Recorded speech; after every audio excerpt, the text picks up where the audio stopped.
നമസ്കാരം. കോഴിക്കോട് ജില്ലാ പഞ്ചായത്തിന്റെ പീട്ടോക്കിലേക്ക് സ്വാഗതം. പ്രധാന വാർത്തകൾ. ഈ സർക്കാർ അധികാരത്തിൽ വന്ന ശേഷം 846 കായിക താരങ്ങൾക്ക് സർക്കാർ സർവീസിൽ ജോലി നൽകാൻ സാധിച്ചുവെന്ന് മന്ത്രി വി അബ്ദുറഹിമാൻ. കൊടിയത്തൂർ ഗ്രാമപഞ്ചായത്തിലെ ചെറുവാടിയിൽ നിർമ്മിക്കുന്ന സ്റ്റേഡിയത്തിന്റെ പ്രവൃത്തി ഉദ്ഘാടനം നിർവഹിക്കുകയായിരുന്നു മന്ത്രി. ദേശീയ ചാമ്പ്യൻഷിപ്പ്, ഒളിമ്പിക്സ് തുടങ്ങിയവയിൽ വിജയികളായ എല്ലാവർക്കും ജോലി നൽകാൻ സാധിച്ചു. 240ഓളം കായിക താരങ്ങൾക്ക് പുതുതായി ജോലി നൽകാനുള്ള നടപടികൾ അവസാന ഘട്ടത്തിലാണ്. രാജ്യത്ത് മറ്റൊരു സംസ്ഥാനത്തും സർക്കാർ സർവീസിൽ ഇത്തരത്തിൽ കായിക താരങ്ങൾക്ക് ജോലി നൽകിയിട്ടില്ലെന്നും മന്ത്രി പറഞ്ഞു. വിവിധ പ്രദേശങ്ങളിൽ സ്റ്റേഡിയങ്ങളും കളിക്കളങ്ങളും നിർമ്മിക്കുന്നതിന് 2000 കോടിയിലധികം രൂപയുടെ നിക്ഷേപം സർക്കാർ നടത്തിയിട്ടുണ്ട്. കിഫ്ബി വഴിയുള്ള 1200 കോടിയിൽ 700 കോടിയോളം രൂപയുടെ പ്രവൃത്തികൾ പൂർത്തീകരിച്ചു. MLA-മാരുടെ ആസ്തി വികസന ഫണ്ടുകൾ, തദ്ദേശ വകുപ്പുകളുടെ ഫണ്ടുകൾ എന്നിവയെല്ലാം ഏറ്റവും മികച്ച രീതിയിൽ ഉപയോഗപ്പെടുത്താനായിട്ടുണ്ട്.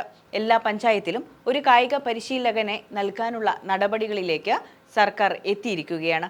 ഇതിലൂടെ യുവാക്കളിലെ ലഹരി ഉപയോഗം കുറയ്ക്കാൻ സാധിക്കുമെന്നും മന്ത്രി പറഞ്ഞു. കായിക വകുപ്പ് അനുവദിച്ച 50 ലക്ഷം രൂപയും ലിൻഡോ ജോസഫ് MLA-യുടെ ആസ്തി വികസന ഫണ്ടിൽ നിന്ന് അനുവദിച്ച 50 ലക്ഷം രൂപയും ചേർത്ത് 1 കോടി രൂപ ചെലവിലാണ് ചെറുവാടിയിൽ സ്റ്റേഡിയം നിർമ്മിക്കുന്നത്. ചടങ്ങിൽ ലിൻഡോ ജോസഫ് MLA അധ്യക്ഷനായി.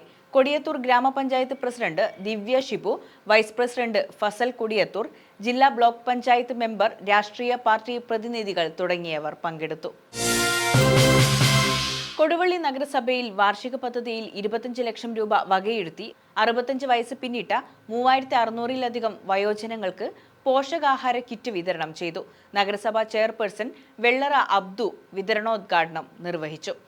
വാവാട് ഇരുമോത്ത് മദ്രസയിൽ നടന്ന പരിപാടിയിൽ വൈസ് ചെയർപേഴ്സൺ VC നൂർജഹാൻ അധ്യക്ഷയായി. ആസൂത്രണ സമിതി ഉപാധ്യക്ഷൻ VK Abdu Haji, Safina Shameer, K Sivadasan, NK Anilkumar, KM സുഷിനി, PV Basheer, Sharifa Kannadipoyil, KK Preetha, Ashraf ബാവ തുടങ്ങിയവർ സംസാരിച്ചു. ഓണക്കാലത്ത് മദ്യപന്റെ വീഡിയോയിലൂടെ സോഷ്യൽ മീഡിയയിൽ തരംഗമായ ടിൻഡു വിജേഷിന് സംസ്ഥാന വനിതാ കമ്മീഷന്റെ ആദരം.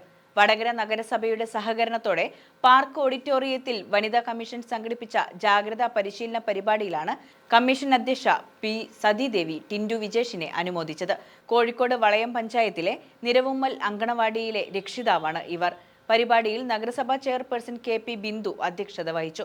Vadakara DYSP R Hariprasad, CDPO K Arifa, advocate Lathika Srinivas, Sri Ganesan എന്നിവർ പങ്കെടുത്തു.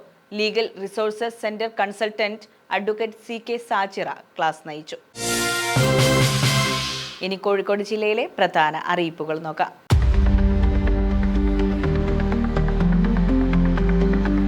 കൊടുവള്ളി സെക്ഷൻ പരിധിയിലെ ചാത്തമംഗലം പഞ്ചായത്തിൽ പൈപ്പ് ലൈൻ പ്രവൃത്തി നടക്കുന്നതിനാൽ സെപ്റ്റംബർ 24-25 തീയതികളിൽ ഈസ്റ്റ് മലയമ്മ കരുവാരപ്പറ്റക്കണ്ടിയിൽ, club road, Pullavoor, AKG colony, Poolakkode, Pettumthadayi, Kettangal, Kallanthode ഭാഗങ്ങളിൽ കുടിവെള്ള വിതരണം പൂർണ്ണമായി തടസ്സപ്പെടുമെന്ന് വാട്ടർ അതോറിറ്റി അസിസ്റ്റന്റ് എഞ്ചിനീയർ അറിയിച്ചു.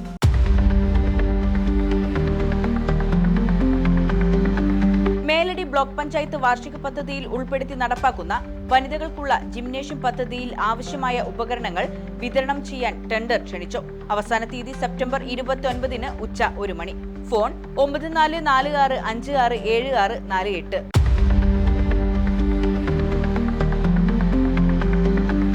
കുരുവട്ടൂർ വില്ലേജിൽ റിസർവേ 42/3, 42/46 ഉൾപ്പെട്ട 2.023 സ്ഥലത്തിന്റെ കൂട്ട ഓഹരി അവകാശം ഒക്ടോബർ 9 രാവിലെ 11-ന് വില്ലേജ് ഓഫീസ് പരിസരത്ത് പരസ്യമായി ലേലം ചെയ്യും.